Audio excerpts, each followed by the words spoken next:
Hello everyone, I hope you're all doing well. I'm Kirti Sophia Ponachan, and in today's session we'll be learning about regular verbs and irregular verbs. Let's see what regular verbs are. Regular verbs form their past tense and past participle by adding d or ed to the base form of verb. Such verbs have the same past tense and past participle forms. Let's look at the examples. Help, helped, helped. Accept, accepted, accepted. So here we could see that the base form of verb adds the or ed with them to get the past tense or past participle form. Moving on, irregular verb.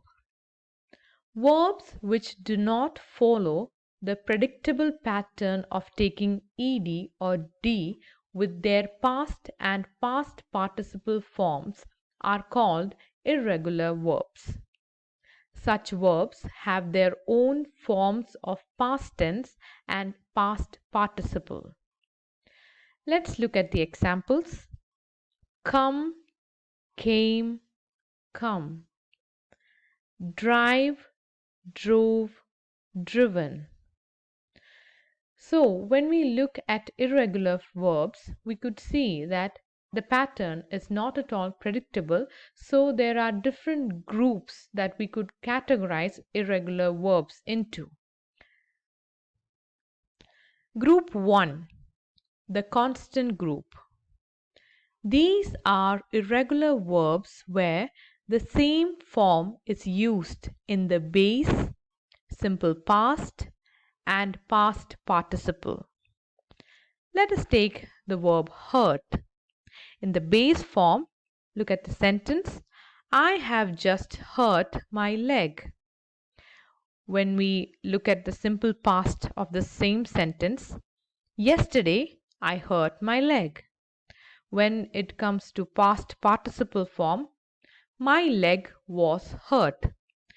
In these three sentences, we could see that the base verb hurt has not changed. Other verbs which fit into this constant group include let, cost, put, and so on. Moving on, Group 2, the common past. For these verbs, the two past forms, that is, the simple past and past participle, are the same, but the base form is different. Let's look at the example find. In the base form, we could see, can you help me to find my glasses? When we change it into a simple past sentence, I found my glasses. When it's again changed to past participle form, my glasses were found.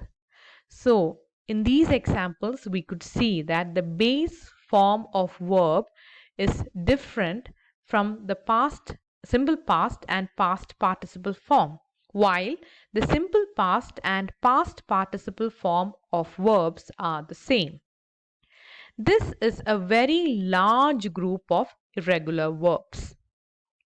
Other examples of these type of verbs are buy or bought, feel or felt. That is, buy is the base form and simple past and past participle form is bought, while feel is the base form and felt is the simple past and past participle form. So likewise, hear, heard, keep, kept, say, said, sell, sold, and so on. Moving on to group 3, simply different.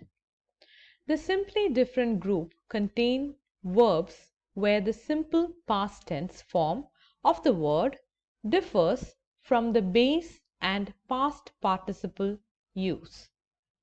Let's take the verb run. The base form is I love to run. When it comes to simple past, he ran to the finish line. And when it's past participle form of sentence, it becomes his race was run.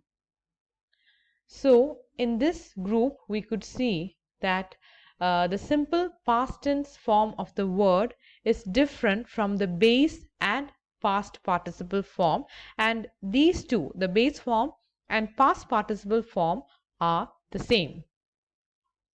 Other verbs in this group include become, became, come, came. Moving on to the last category, group 4, the full mix. Final group of irregular verbs in which each form is different. Depending on which version of the verb is used, we will know how it is being employed. For example, we will use the verb, that is the base form of the verb write. So the base form sentence will be I write with pleasure. In simple past form, it becomes I wrote the letter. And in past participle form, it becomes the written word is a joy to read. So in these sentences, we could see that the verbs are write, wrote, and written, and the other two verbs, that is simple past form of verb and past participle form of verb, is totally different from each other and also from the base form of verb. Other verbs in this group include the following: eat, ate, eaten; wake, woke, woken. So this is the group 4. I hope today's session was fruitful for you all. We'll see you in the next class. Thank you so much.